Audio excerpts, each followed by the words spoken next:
Assalamualaikum warahmatullahi wabarakatuh.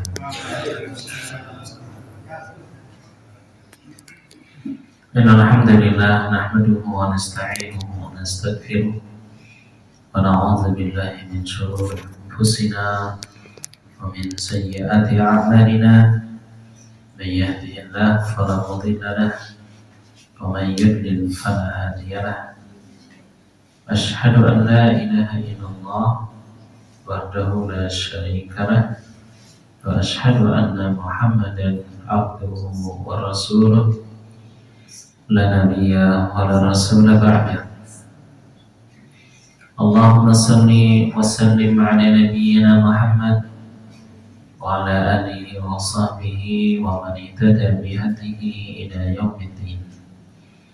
Rabbi zidna ilma warzuqna fahma wa 'allimna ma yanfa'una. Allahumma inna nas'aluka min fadlika wa rahmatika fa innahu la yamlikuha illa anta. Allahumma inna nas'aluka al-huda wat-tuqa wal-'afafa wal-ghina. Allahumma atina fid dunya hasanah wa fil akhirati hasanah wa qina 'adzabannar. Amin. Amma ba'du, ma'asyiral muslimin wal muslimat, hadirin hadirat, bapak-bapak dan ibu-ibu, jamaah salat maghrib yang mudah-mudahan kita semuanya senantiasa diberikan rahmat, diberikan taufik. Dengan rahmat Allah dan dengan taufiknya kita bisa melaksanakan ketaatan, kita bisa melakukan kebaikan. Wa rahmatu rabbika khairun, dan rahmat Allah itu jauh lebih baik daripada apa yang kita senangi, apa yang kita inginkan di dunia ini.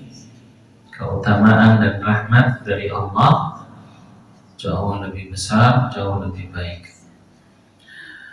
Jemaah yang mudah-mudahan dirahmati Allah Subhanahu wa taala, kita tentunya senantiasa wajib bersyukur kepada Allah. Yang Allah berfirman, "Ma yaf'alullahu bi'adzabikum in syakartum wa amantum." Allah tidak akan mengazab kalian selama kalian bersyukur dan beriman. Kita memuji Allah dengan lisan dan dengan hati kita, serta mengakui semua yang ada pada diri kita, yang ada pada orang lain adalah pemberian dari Allah Ta'ala. Kemudian kita mensyukuri nikmat Allah dengan melaksanakan perintahnya serta meninggalkan larangan-larangan Allah. Maka barang siapa yang mengerjakannya dan dia meninggal dalam kondisi seperti itu, Allah tidak akan menyiksanya di akhirat. Man laqiyallaha la yusyriku bihi syai'an dakhala al-jannah. Siapa yang meninggal dia tidak berbuat syirik kepada Allah, dia akan dimasukkan ke surga. Wa man laqiyahu yusyriku bihi syai'an dakhala an-nar. Siapa yang mati dia berbuat syirik, maka dia dimasukkan ke neraka. Hadirin hadirat Bapak Ibu yang mudah-mudahan dirahmati Allah, malam ini kita akan membahas tentang fadailul hijabi, keutamaan hijab. Yang pertama, Allah memerintahkan kepada kita untuk menutup aurat. Sebagaimana Allah mengingatkan kita untuk senantiasa bertakwa kepada Allah, karena sesungguhnya ketaatan kita kepada Allah itu adalah sebaik-baik pakaian yang tidak hanya menutupi aurat fisik, tetapi juga menutupi aurat dalam diri kita yang buruk. Ya bani Adam qad anzalna 'alaikum libasa yuwari sawatikum. Wahai anak Adam, kami telah turunkan kepada kalian pakaian untuk menutupi aurat kalian. Warisha, dan pakaian itu juga sebagai perhiasan kita. atau perhiasan dalam bahasa Arab disebut juga dengan zinatun, dengan zai, ya, nun dan ta. Zinatun itu artinya perhiasan. Dan pakaian itu termasuk perhiasan yang kita diperintahkan untuk mengambil perhiasan atau berpakaian saat masuk masjid. Jadi jemaah yang mudah-mudahan dirahmati Allah, kemudian aurat itu ada dua. Aurat itu ada dua. Yang pertama, aurat lahir atau yang zahir, yang nampak. Aurat yang kedua, aurat batin. Aurat lahir itu adalah fisik kita yang harus ditutupi. Ada batasan bagi laki-laki, tidak ada pakaian kecuali hanya bisa menutupi pusar dan lutut, maka itu adalah aurat bagi laki-laki yang harus ditutupi. Jadi pusar, dari pusar itu sampai ke lutut paha itu harus ditutupi oleh laki-laki. Apapun aktivitas yang dia lakukan, maka ini batas minimal aurat itu harus ditutup bagi laki-laki. Tidak peduli mau olahraga ringan, mau olahraga berat, paha itu harus ditutup. Laki-laki tidak boleh menampakkan pahanya, karena itu aurat. Kemudian bagi perempuan, yaitu kecuali illa ma zahara minha wala yubdina zinatahunna, maka janganlah perempuan-perempuan mukminah itu menampakkan auratnya kecuali yang nampak saja. Apa itu? Yaitu kecuali telapak tangan dan wajah. Ini jumhur mayoritas ulama. Ulama yang lain berpendapat wajah wanita itu juga adalah aurat. Jadi saudari-saudari kita yang memakai cadar mengambil pendapat ulama yang mengatakan wajah adalah aurat, maka mereka menutupi wajah dengan cadar mereka. Ya, ala kulli hal, ini perbedaan pendapat, ya, silakan. Jadi jemaah yang mudah-mudahan dirahmati Allah Subhanahu wa taala, kita diperintahkan untuk berhijab, untuk mengambil pakaian. Hijab itu artinya mengambil pakaian. Hijab itu artinya menutup aurat. Jadi hijab itu umum, baik laki-laki yang memakai pakaian untuk menutupi auratnya, ini laki-laki yang berhijab. Perempuan yang mengambil pakaian untuk menutupi auratnya, ini wanita yang berhijab. Jadi hijab itu umum, baik laki-laki maupun perempuan, dan kita diperintahkan untuk berhijab. Tetapi nanti lebih khusus lagi, kata hijab dipakai untuk perempuan. Jemaah yang mudah-mudahan dirahmati Allah Subhanahu wa taala. Kemudian Nabi Shallallahu alaihi wasallam mengingatkan kita bahwa ada malaikat yang mulia yang senantiasa menyertai orang beriman, membersamai orang beriman. Maka Nabi bersabda, "Fastahiyuhum," malulah kalian dengan para malaikat. Artinya, jangan kita di rumah terlalu bebas, tidak memakai baju. Ada malaikat yang benar-benar membersamai kita, yang malu, tidak melihat aurat kita.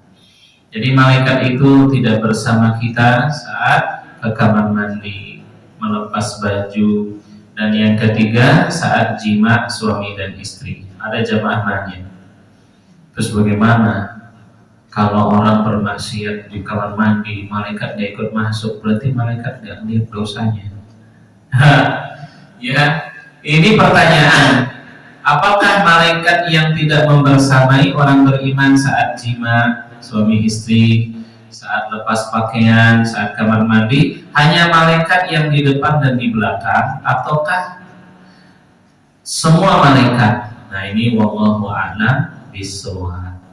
Kita tidak tahu, yang jelas ya'lamu sirrakum wa jahrakum. Allah itu mengetahui yang rahasia dan yang nampak. Nah, tidak ada yang tersembunyi dari pengetahuan Allah. Wa may ya'mal mithqala dzarratin khairan yarah, wa may ya'mal mithqala dzarratin khairan yarah, wa may ya'mal mithqala dzarratin syarran yarah. Yang melakukan kebaikan walau sekecil biji sawi itu dia akan melihat catatannya. Yang melakukan keburukan walau sekecil biji sawi dia akan melihat hukumannya. Jadi nggak ada yang terlewat. Ya, jemaah yang mudah-mudahan dirahmati Allah. Ini aurat yang pertama yang harus kita tutupi, yang senantiasa untuk dijaga. Aurat lahir, yaitu kemaluan kita dan tubuh kita. Yang kedua, aurat batin, yaitu kehormatan kita, harga diri dan kemuliaan. Ini aurat batin. Aurat kenapa dinamakan aurat dari bahasa Arab? Berasal dari kata aurun. Aurun itu artinya aibun, aib. Auratun itu artinya aib. Jadi namanya aib, sesuatu yang tidak patut untuk ditampakkan, dia harus disembunyikan. Perilaku kita yang tidak baik itu harus ditutupi. Ucapan-ucapan kita yang tidak bagus itu harus ditutupi. Kehormatan kita harus dijaga, kemuliaan kita harus dijaga. Dan Allah Subhanahu wa Ta'ala memerintahkan kepada kita untuk berdoa dari dua hal ini, yaitu aurat yang nampak dan aurat yang tidak nampak. Kita diperintahkan untuk menjaga dua-duanya, yaitu zikir pagi dan zikir sore. Allahumma astur aurati wa amin rawati. Ini zikir pagi dan zikir sore dibaca. Allahumma astur aurati, Allah tutupi aibku. Saat kita sadar atau saat kita lupa, ya Allah senantiasa jaga auratku, keburukanku, rahasiaku tutupi ya Allah. Ketika Allah menutupi aib kita di dunia, artinya Allah maafkan kesalahan kita di akhirat nanti. Maka dari itu aurat dan keburukan kita itu harus disembunyikan, tidak boleh ditampakkan. Dan rahasia-rahasia di masa lalu, demikian pula rahasia antara suami dan istri itu tidak boleh jadi bahan perbincangan di luar. Apa yang dilakukan suami istri di kasur, di kamar itu nggak boleh, haram dibicarakan di luar. Maka seorang istri atau suami melakukan hubungan kemudian dia menceritakan apa yang dilakukan kepada kawannya, Allah murka dengannya dan tidak akan melihatnya di hari kiamat.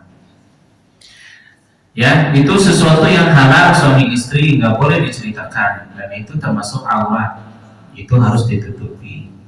Karena kalau kita menutupi aurat itu, Allah akan menjaga wibawa kita dan kehormatan kita.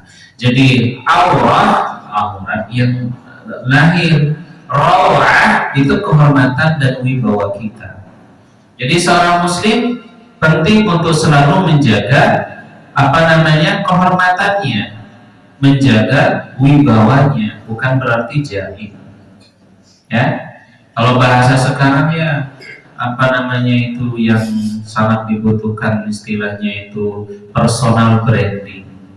Bagaimana orang memandang kita itu adalah sesuatu yang penting, baik hubungannya dengan bisnis, hubungannya dengan apapun, personal branding itu harus selalu dijaga sehingga orang itu percaya dengan kita. Baik, Bapak Ibu yang mudah-mudahan dirahmati Allah Subhanahu wa Ta'ala. Jadi seorang muslim itu adalah orang yang senantiasa menutupi auratnya, menjaga rahasia dan kekurangannya dia tutupi. Demikian pula dengan rahasia dan kekurangan orang lain dia jaga. Barang siapa yang mansatara musliman, siapa yang menutupi aib seorang muslim, dia melihat ada muslim melakukan kejelekan tapi dia pura-pura tidak melihat, maka Allah akan menutupi aibnya di akhirat. Artinya Allah ampuni dosanya, walau dia kerjakan Allah ampuni dosanya. Dan kita ini terlihat baik di hadapan manusia karena Allah, karena kelembutan Allah. Seandainya Allah tidak memiliki sifat lemah lembut, maka tidak ada di dunia ini yang tersisa kecuali akan tampak keburukannya. Maka dari itu, aib kita, kekurangan kita banyak, maka jangan cari-cari aib orang lain dan jangan sebarkan aib orang lain. Pepatah Arab mengatakan, orang Arab mengatakan, "Man baituhu min zujajin fala yarmi jarahu bil hijarah." Siapa yang rumahnya terbuat dari kaca, maka jangan lempar tetangga dengan batu. Ya. Siapa yang rumahnya terbuat dari kaca, maka jangan lempar tetangga dengan batu. Maksudnya, siapa yang banyak aibnya, jangan cari aib orang lain. Giliran ketahuan aibnya, diviralkan, hancur. Kayak politisi gitu ya, karirnya itu hancur sehancur-hancurnya karena satu kasus. Gubernur bisa turun, ya, politisi top bisa jatuh gara-gara satu kasus. Maka siapa yang rumahnya terbuat dari kaca, jangan lempar tetangga dengan batu. Ya. Oke. Jemaah yang mudah-mudahan dirahmati Allah Subhanahu wa taala, ini macam-macam aurat. Kemudian dalam pembahasan fikih itu, ya, fadhailul hijabi, keutamaan berhijab. Yang pertama, hijab itu adalah bentuk ketaatan kita kepada Allah dan Rasul. Jadi kita memakai pakaian, laki-laki dan perempuan menutupi auratnya memakai pakaian, maka dia telah taat kepada Allah dan Rasulnya. Laki-laki yang tidak berhijab, yang menampakkan auratnya, maka dia bukanlah laki-laki yang taat kepada Allah. Perempuan-perempuan yang tidak berhijab, yang menampakkan auratnya, maka dia bukanlah perempuan yang taat kepada Allah dan Rasulnya. Namanya mukmin, laki-laki dan perempuan, tidak ada pilihan bagi kita ketika Allah sudah memberikan keputusan. Kita harus ikut keputusan Allah. Kita nggak boleh milih keputusan syahwat dan hawa nafsu kita. Kita nggak boleh memilih cara berpakaian kecuali berpakaian seperti yang Allah dan Rasulnya perintahkan, ya, untuk kita kerjakan dalam rangka ketaatan kita kepada Allah, maka kita berhijab. Ketika Allah sudah memberikan perintah, kita nggak boleh cari-cari alasan, cari-cari pembenaran. Ya, nanti kalau lepas jilbab nanti nggak diterima kerja, berarti bukan di situ tempatnya. Kayak Rita, ini Rita harus diboykot lama-lama. Karena semua karyawati muslimah masuk Rita harus lepas jilbab. Dan kita muslim di Purwokerto yang meramaikan Rita. Padahal Rita nyata itu memerangi muslimah, melarang muslimah pakai jilbab. Di rumah pakai jilbab, kerja mohon maaf di bagian pintu masuk parkir disuruh lepas jilbab. Ya, ini Majelis Ulama Banyumas ini harus mendesak pemilik Rita agar membiarkan para muslimah memakai jilbabnya ketika bekerja di mall, ketika bekerja di tempat mereka. Jemaah yang mudah-mudahan dirahmati Allah Subhanahu wa taala. Jadi sekali lagi, hijab, memakai pakaian untuk menutup aurat, baik laki-laki maupun perempuan, itu adalah bentuk ketaatan kita kepada Allah dan Rasul-Nya. Jemaah yang mudah-mudahan dirahmati Allah Subhanahu wa taala, Allah memerintahkan kepada para mukminah terkhusus, wa kullil mu'minat yaghdudna min absarihin wa yahfazna furujahun. Katakan wahai Nabi Muhammad, katakan, ajarkan, peringatkan, suruh wanita-wanita beriman itu menundukkan pandangan. Perintahkan kepada wanita-wanita beriman itu jaga kemaluannya. Perintahkan kepada wanita-wanita beriman itu jangan dia menampakkan kecantikannya, auratnya dan kulitnya. Ya, kecuali yang nampak saja boleh ditampakkan perempuan, yaitu telapak tangan dan wajah. Jemaah yang mudah-mudahan dirahmati Allah Subhanahu wa taala, ini perintah Allah kepada Nabi agar Nabi Shallallahu alaihi wasallam memerintahkan kepada wanita yang beriman menutupi tubuh mereka dengan kain, berhijab, mengambil pakaian untuk menutup aurat. Jadi zina artinya perhiasan. Islam membolehkan kita memakai perhiasan, tentu dengan aturan-aturan yang telah ditetapkan. Perhiasan laki-laki yang boleh dipakai apa saja, perhiasan yang tidak boleh dipakai oleh laki-laki tapi boleh dipakai oleh perempuan, dengan ada kekhasannya masing-masing, sesuai dengan karakter dan sifat serta fitrahnya masing-masing jenis kelamin. Ada perhiasannya tersendiri, mana yang boleh, mana yang tidak boleh. Maka bagi laki-laki dilarang memakai perhiasan gelang, cincin dari emas dan dari perak. Ada yang mengatakan emas. Kalau emas itu sudah disepakati keharamannya, dilarang dipakai oleh laki-laki, maka tidak boleh laki-laki itu memakai cincin emas. Tapi kalau memakai cincin kuningan itu bukan emas, ya boleh ya. Nah, kalau memakai apa? Kalau pakai sendok dari emas, kalau sendok dari emas, baik laki-laki maupun perempuan itu dilarang untuk dipakai. Sendok dari emas, apa namanya itu, tempat mandi dari emas, apa namanya Pak? Bak mandi. Orang-orang kaya ya itu suka, seberapa banyak pun kekayaan yang orang miliki, dia dilarang untuk bersifat berlebih-lebihan karena itu menimbulkan kesombongan. Jadi laki-laki itu dilarang memakai perhiasan dari emas, tapi perempuan boleh. Ternyata selidik punya selidik, ada penelitian yang mengatakan laki-laki kalau memakai perhiasan seperti kain dari bahan sutra, kemudian perhiasan dari emas, itu malah bisa mengurangi sifat maskulin laki-laki, malah bisa mendorong laki-laki menjadi lebih feminin, jadi boti zaman sekarang. Alhamdulillah. Ya, ternyata ada hikmah di baliknya, biar laki-laki itu tetap maskulin, tetap gentle, tetap man gitu ya, nggak jadi apa namanya boti nanti. Maka dilarang memakai kain berbahan dari bahan sutra. Bagi laki-laki tidak boleh. Allah haramkan laki-laki pakai pakaian dari bahan sutra. Bagi perempuan silakan, itu cocok dengan sifat feminin wanita. Tapi laki-laki ya maskulin ya, gagah, tegas, keras, itu sifat laki-laki. Kalau dipakai, pakainya emas, pakai baju pink, pakai baju kain sutra, kamu gay ya? Iya saya gay, nauzubillah min dzalik. Jadinya lagi LGBT.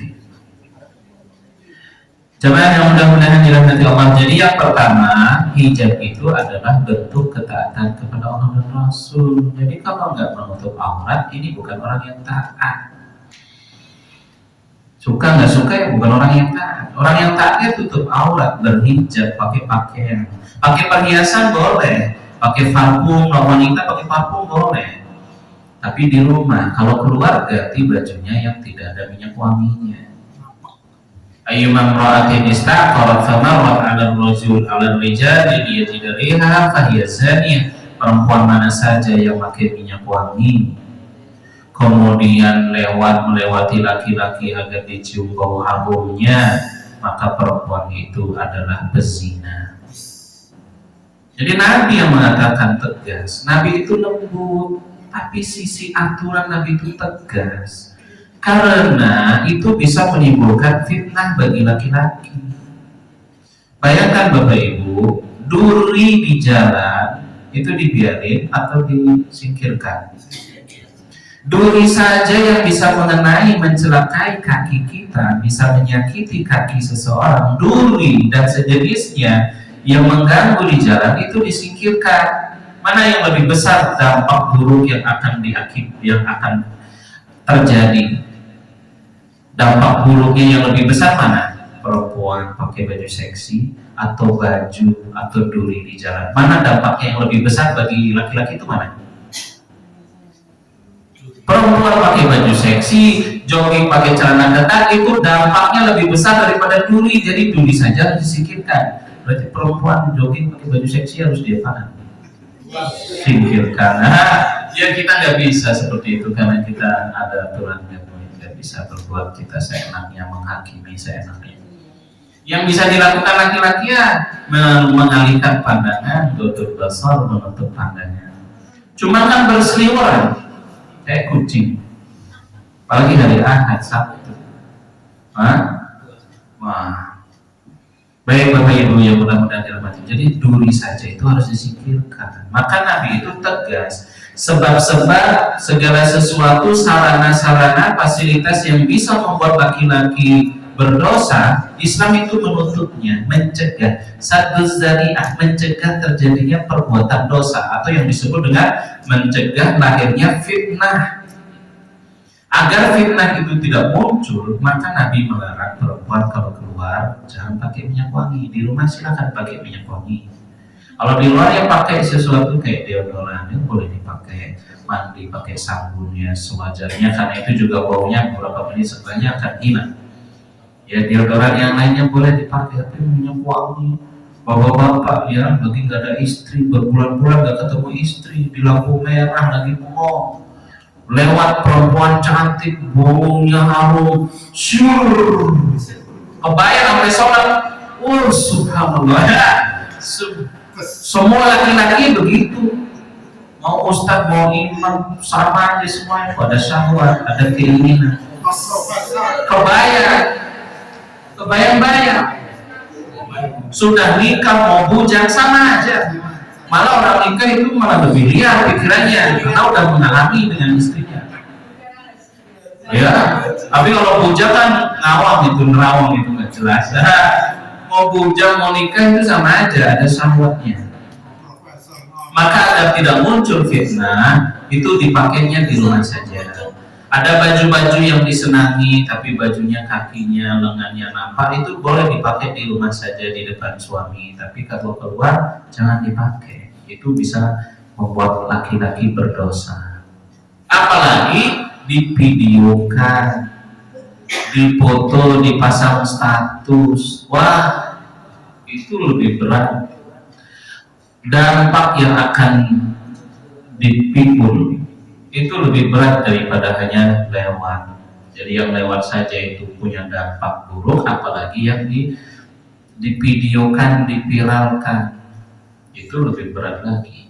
Subhanallah, nauzubillah.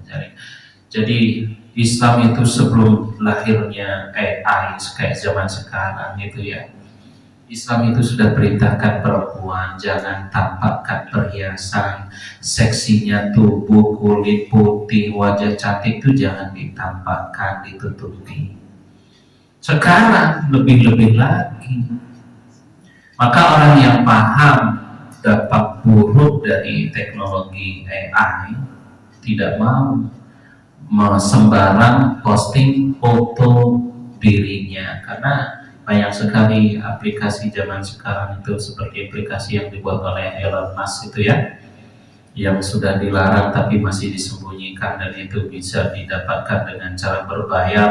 Foto wanita yang berhijab, kemudian tinggal kasih kata perintah buat dia tidak berpakaian. Subhanallah, ngeri sekali zaman sekarang Bapak Ibu. Bebas teknologi itu seperti itu. Maka wanita yang berakal tidak mau sembarangan, karena nanti akan disalahgunakan. Baik Bapak Ibu yang mudah-mudahan dirahmati Allah. Karena itu saya juga sebel itu melihatin para fotografer itu di jalan-jalan yang moto-moto orang yang lagi jogging lari. Kenapa dia itu begitu bebasnya? Apa nggak ada yang melarang dia? Saya pernah memarahi satu orang itu. Kamu ini moto orang nggak pakai izin, sembarangan melanggar privasi orang, main foto-foto aja. Tapi orang-orang senang dipoto, malah bergaya. Fotonya itu mau dipakai apa? Kalau nggak takut disalahgunakan. Kalau yang mohon maaf laki-laki, mohon maaf, nauzubillah ya, mohon maaf kalau laki-laki mesum, fotonya dikumpulin, kemudian dimasukin aplikasi, lepas pakaiannya. Subhanallah. Ya, alhamdulillah menjadi mengerikan teknologi zaman sekarang. Jadi yang pertama, hijab itu, berpakaian itu, menutup aurat itu adalah bentuk ketaatan kita kepada Allah dan Rasul. Kemudian yang kedua, hijab itu adalah iffah, kehormatan. Berpakaian menutup aurat, perempuan berhijab, laki-laki menutup aurat itu adalah iffah, menjaga wibawa, menjaga kehormatan, menjaga kemuliaan diri.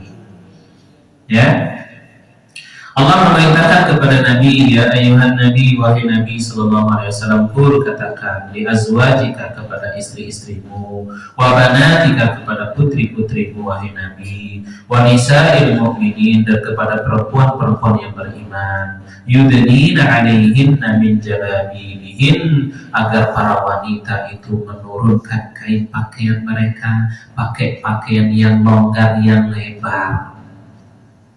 Turunkan, beli bajunya yang agak panjang, jangan dipotong bagian bawahnya sehingga tidak nampak betis kakinya, karena kaki itu adalah aurat bagi perempuan. Maka dia menurunkan kain pakaiannya. Dalam masalah toharoh sudah ada solusinya. Kalau pakaian bagian bawah perempuan, gamisnya yang panjang, ketika berjalan itu mengenai tanah, rumput, kena najis, itu dia akan suci nanti kalau bergesekan dengan benda-benda lain. Jadi tidak masalah pakaiannya itu sampai kena tanah, menyentuh rumput. Kalau kena najis nanti akan bersih sendiri. Kalau dia bergesekan dengan tanah dan rumput, tetap bisa dipakai untuk sholat. Katakan kepada perempuan beriman agar mereka menurunkan kain pakaian mereka yang panjang, yang longgar, jangan yang ketat. Ya, zalika adna an yu'rafna, yang demikian itu lebih mudah untuk dikenali. Oh, ini orang yang baik, ini wanita beriman, terlihat dari pakaiannya, dari hijabnya. Ini orang beriman, ini orang baik. Orang akan sungkan, orang akan segan. Laki-laki yang biasa suka menggoda perempuan yang seksi, ketika melihat wanita yang berhijab, dia sungkan, dia segan, dia hormat. Fala yuzaina, maka wanita-wanita yang berhijab, yang longgar pakaian dan kainnya, dia tidak akan disakiti di jalan. Seperti cerita yang terkenal di Amerika gitu ya. Ada seorang perempuan, wanita mukminah Amerika, melewati jalan yang gelap di Amerika, kemudian melihat segerombolan laki-laki di situ biasa nongkrong, ya nauzubillah, ya mohon maaf ya.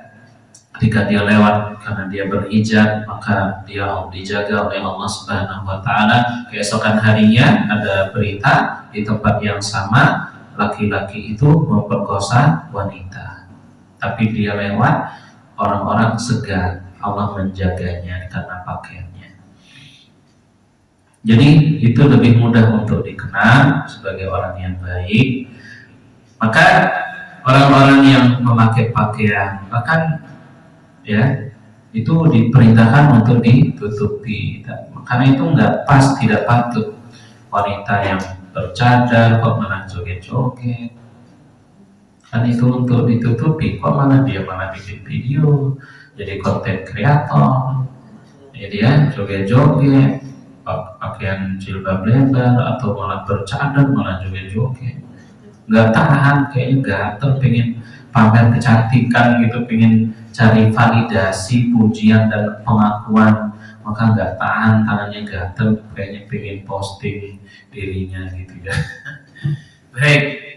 Jadi itu untuk menutupi diri dan untuk menutupi agar tidak terjadi fitnah, malah memunculkan fitnah. Ya, jadi hijab itu adalah iffah, kehormatan dan harga diri serta kemuliaan. Jadi dengan berhijab maka kita menjaga kehormatan, wanita berhijab menjaga kesucian, menjaga kehormatan dan kemuliaan dirinya. Yang ketiga, hijab itu thaharah, kesucian. Jilbab itu adalah thaharah, kesucian. Maka turun perintah hijab itu surat Al-Ahzab ayat 53. Jadi sebelum ayat hijab turun, sahabat itu masuk ke rumah Nabi. Kalau di situ ada istri Nabi, maka namanya tamu melihat istri Nabi. Umar bin Khattab masuk, kemudian di dalamnya itu belum ada tirai atau hijab yang menghalangi pandangan tamu ke istri Nabi. Maka Umar itu ingin agar adanya hijab. Maka turunlah kemudian perintah berhijab. Maka Allah perintahkan ini orang yang masuk ke rumah Nabi, demikian pula umum. Seperti tirai ini adalah hijab yang memisahkan laki-laki, menjaga pandangan laki-laki dan perempuan. Wa idza sa'altumuhunna mataa'a, apabila kalian meminta sesuatu kepada mereka, istri-istri Nabi, atau secara umum kepada para wanita, fas'aluhunna min wara'i hijab, mintalah di balik tirai, di balik hijab. Zalikum athhar liqulubikum, itu lebih suci bagi hati kalian. Jadi menjaga pandangan, adanya hijab yang membatasi laki-laki dan perempuan itu lebih suci bagi itu untuk menjaga kesucian hati laki-laki dan perempuan. Ya, maka kalau ada orang belajar ilmu agama tapi bercampur baur antara laki-laki dan perempuan, ilmunya secara teori materi masuk ke kepala, tapi ilmunya nggak bermanfaat karena ilmu itu bercahaya. Maka ya, ini yang membuat zaman sekarang banyak orang yang memiliki ilmu tapi ilmunya tidak bermanfaat. Kenapa? Karena dia mencari ilmu dengan cara bermaksiat. Mahasiswa-mahasiswi kumpul jadi satu, diskusi bahas ayat Al-Quran. Ya, kerja kelompok mahasiswa-mahasiswi boncengan, wah itu ilmunya nggak mungkin bermanfaat. Makanya jemaah, banyak orang sekarang berilmu tapi sedikit yang mendapat hidayah mengamalkan ilmunya. Mahasiswa di Purwokerto ini ribuan, ratusan ribu, tapi mana nggak ada yang kelihatan di masjid. Padahal mereka orang-orang yang punya ilmu. Ada yang kuliah ilmu agama, tapi karena belajar menuntut ilmu agamanya sambil bermaksiat, ya ilmunya nggak bermanfaat. Jadi nggak semua orang berilmu itu mendapat hidayah bisa mengamalkan ilmunya. Jadi menjaga jarak antara laki-laki dan perempuan, tidak bermudah-mudahan, tidak berduaan, tidak sering bercampur baur, yang mohon maaf tidak kumpul-kebul laki-laki dan perempuan, menghindari perbuatan-perbuatan seperti itu diantaranya dalam rangka apa? Menjaga kesucian hati. Jadi laki-laki yang menjaga pandangan, hatinya itu bersih. Perempuan yang menjaga pandangan, hatinya bersih. Laki-laki dan perempuan yang begitu bebasnya bergaul, bersosialisasi, berinteraksi dengan perempuan tanpa tanpa memperhatikan aturan-aturan Islam, hati itu akan kotor. Karena terlalu sering sudah terbiasa kumpul, duduk bareng, berboncengan dengan laki-laki, dengan perempuan, tidak menjaga batasan, berkumpul, berpegangan, bersalaman, berduaan. Ya, orang yang terbiasa seperti itu, hati itu akan kotor. Sehingga ketika melakukan ibadah, hati itu akan berat. Maka jemaah yang mudah-mudahan dirahmati Allah, tidaklah Islam memerintahkan kita melakukan sesuatu dalam hal ini berhijab, menjaga jarak, perintah untuk ada pembatas, itu dalam rangka agar kita itu hatinya tetap baik. Ada kebaikan besar yang akan Allah berikan kalau kita mau melaksanakan perintah Allah, mengikuti aturan Nabi Sallallahu Alaihi Wasallam. Tidaklah kita dilarang melakukan sesuatu kecuali kalau kita meninggalkan larangan itu ada kebaikan yang Allah beri. Kalau kita tetap melaksanakan sesuatu yang dilarang, akan ada keburukan yang menimpa kita. Baik jemaah yang mudah-mudahan dirahmati Allah Subhanahu wa taala. Ini jadi fadhailul hijab, keutamaan hijab itu apa? Taharah, sebagai bentuk apa? Menjaga kesucian hati.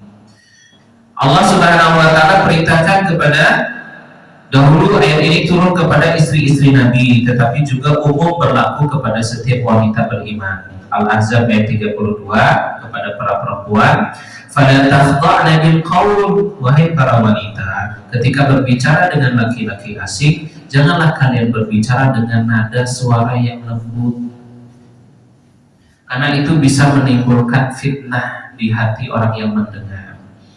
Fayatma'al ladzi fi qalbihi marad, maka orang yang di hatinya ada penyakit akan muncul syahwatnya, sehingga bisa menimbulkan fitnah. Jadi ketika laki-laki berbicara, kalau wanita berbicara dengan laki-laki asing, dia berbicara dengan nada tegas, tidak berbicara dengan nada seperti istri berbicara dengan suaminya, atau tidak berbicara dengan nada manja yang dilembut-lembutkan, nada-nada menggoda, suaranya dilembutkan, tapi suaranya ditegaskan. Itu dulu perintah kepada istri-istri Nabi, dan ini juga umum berlaku kepada setiap wanita yang beriman. Maka jemaah yang mudah-mudahan dirahmati Allah Subhanahu wa taala, karena itu ada ulama yang berpendapat suara perempuan itu juga termasuk aurat.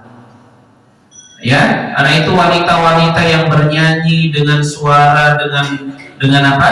Wanita bernyanyi dengan nadanya yang lembut, apalagi liriknya ada maksiat, ya mohon maaf, nazarnya ada lirik cabul, maka ini bermaksiat dan berdosa. Orang yang mendengarkannya berdosa, sehingga menimbulkan penyakit di hati, dan itu bisa merusak hati, sehingga nanti dampaknya bisa merusak ibadah kita dan ketaatan kita. Kemudian jemaah yang mudah-mudahan dirahmati Allah, hijab itu apa? Keutamaannya takwa. Orang yang berhijab memakai pakaian untuk menutup aurat, maka itu adalah bentuk takwa kepada Allah Subhanahu wa taala. Jemaah yang mudah-mudahan dirahmati Allah Subhanahu wa taala. Kemudian min qabaihi at-tabarruz, ada 3 kata ya. Zina itu artinya perhiasan. Perhiasan yang hanya boleh dipakai saat di rumah, tapi kalau di luar rumah perhiasan itu nggak boleh dipakai.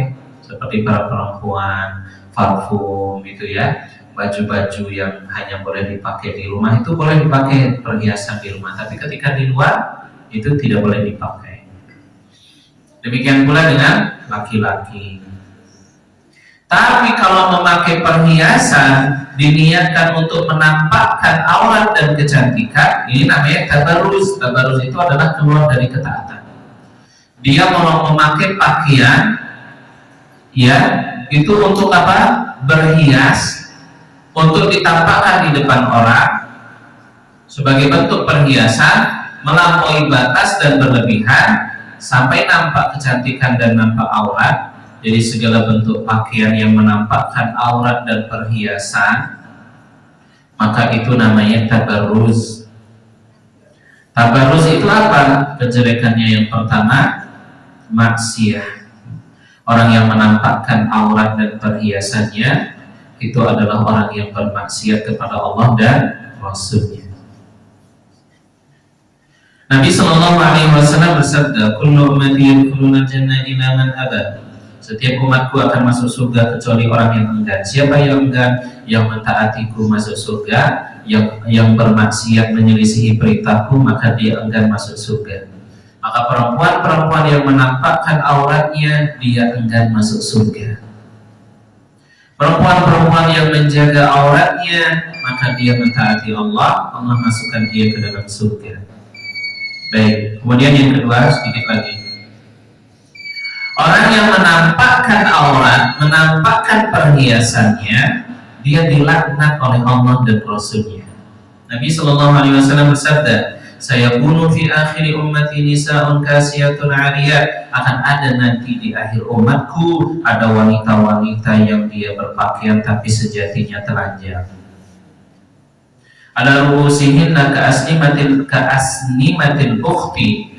Mereka itu memakai pakaian, memakai hijab, tetapi di kepalanya itu seperti ada punuk unta. Itu sanggul rambutnya diikat ke atas sehingga seperti punuk unta. Ini model hijab yang dilarang. Tidak boleh perempuan seperti itu. Nabi SAW berkata, perempuan-perempuan yang berpakaian tetapi dia sejatinya telanjang, il'anuhun, laknatlah mereka. Sesungguhnya mereka itu wanita-wanita yang menampakkan auratnya. Dia berpakaian tapi kainnya tipis sehingga nampak kulitnya, atau dia berpakaian tetapi terlalu ketat sehingga terlihat lekuk tubuhnya. Nabi berkata mereka itu dilaknat, mereka itu terlaknat. Bahkan ada dikatakan tidak akan mencium bau surga. Nah, ini yang membuat kenapa banyak wanita itu dilihat oleh Nabi menjadi mayoritas penghuni neraka. Di antara sebabnya berpakaian tapi kayaknya tipis sehingga nampak kulitnya, yang mohon maaf ya, nampak itu belakangnya, nampak depannya, itu warna dalamnya apa kelihatan. Ya. Yang kedua, kenapa mohon maaf nauzubillah banyak wanita dilihat oleh Nabi menjadi mayoritas penghuni neraka? Kufur kepada kebaikan suami. Maka Nabi mengatakan wanita-wanita di akhir zaman, mereka wanita yang baik itu seperti burung gagak yang langka. Burung gagak yang langka itu apa? Burung, ya. Mereka itu seperti burung gagak yang langka. Burung gagak langka itu yang bagian kulit, bagian kakinya itu ada warna putih dan di bagian sayapnya itu ada warna putihnya. Kebanyakan gagak kan warnanya hitam. Tapi kalau ada gagak yang sayapnya ada warna bulu putih dan kakinya ada yang putih, ini langka. Maka mereka itu perempuan langka yang masuk surga di kalangan wanita akhir zaman itu sedikit seperti burung gagak yang langka. Kebanyakan apa? Berpakaian tapi telanjang, tidak akan mencium aroma surga. Maka Nabi mengatakan mereka itu adalah wanita-wanita yang dilaknat. Ya, Nabi SAW bersabda, khairul nisaikum al-wadudul walud, sebaik-baik perempuan yang subur lagi penyayang, al-muwasiyah al-muwati'ah, yang mentaati suaminya. Wa syarrun nisaikum, seburuk-buruk perempuan itu al-mutabarrijat, yang menampakkan auratnya. Mereka itulah wanita munafik. Sedikit dari kalangan perempuan itu yang masuk surga disebabkan karena apa? Suka menampakkan kecantikan dan auratnya. Mungkin demikian jemaah yang dirahmati Allah Subhanahu wa taala. Semoga Allah menjaga kita dan keluarga kita serta keturunan kita dari perbuatan keji, dari perbuatan zina. Semoga Allah menjaga kehormatan kita dan keturunan kita. Amin ya rabbal alamin. Terima kasih. Mohon maaf apabila ada yang kurang. Alhamdulillahirabbil alamin. Assalamualaikum warahmatullahi wabarakatuh.